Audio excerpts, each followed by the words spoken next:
महाराष्ट्र विधानसभा चुनाव में महायुति को पूर्ण बहुमत मिलने के बाद भी अब तक सरकार का गठन नहीं हो पाया है।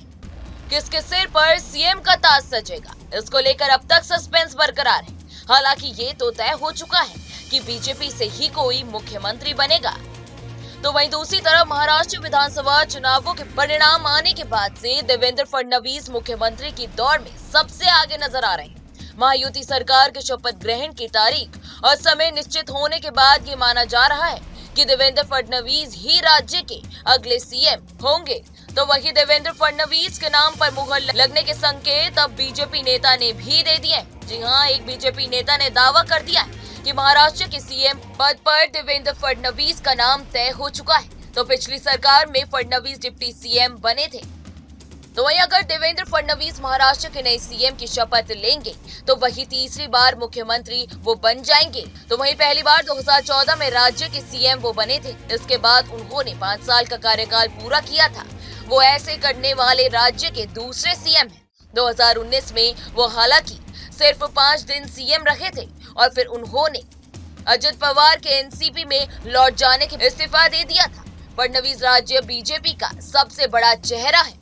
उन्हें करीब से जानने वाले बताते हैं कि उन्होंने अपनी मेहनत से इस मुकाम को हासिल किया है। तो वहीं राजनीतिक हलकों में आमतौर पर उनके बारे में कहा जाता है कि वो आरएसएस मैन इन बीजेपी, लेकिन करीब से जानने वाले ये भी कहते हैं कि फडणवीस इस लाइन को नहीं बल्कि बीजेपी मैन इन आरएसएस को पूरा करते हैं। तो वे महाराष्ट्र विधानसभा चुनाव में बड़ी जीत दर्ज करने के बाद भी महायुति अब तक मुख्यमंत्री पद को लेकर फैसला नहीं ले सकी है। इसी बीच शिवसेना प्रमुख एकनाथ शिंदे ने इशारों में राज्य के शीर्ष पद के लिए दावा पेश करते हुए नजर आए। हालांकि उन्होंने ये भी साफ कर दिया कि सीएम पोस्ट को लेकर गठबंधन के तीनों दल साथ बैठकर फैसला लेंगे।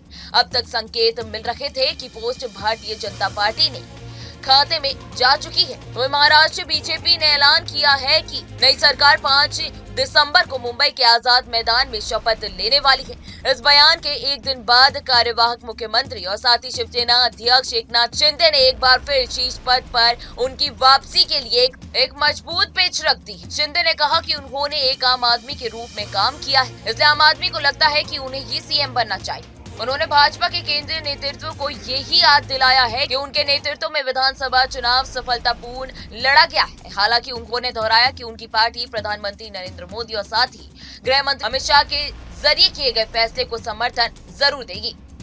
फिलहाल इस वीडियो में इतना ही। देश दुनिया की तमाम बड़ी खबरों के लिए आप हमारे साथ बने रहें और देखते रहें न्यूज नेशन।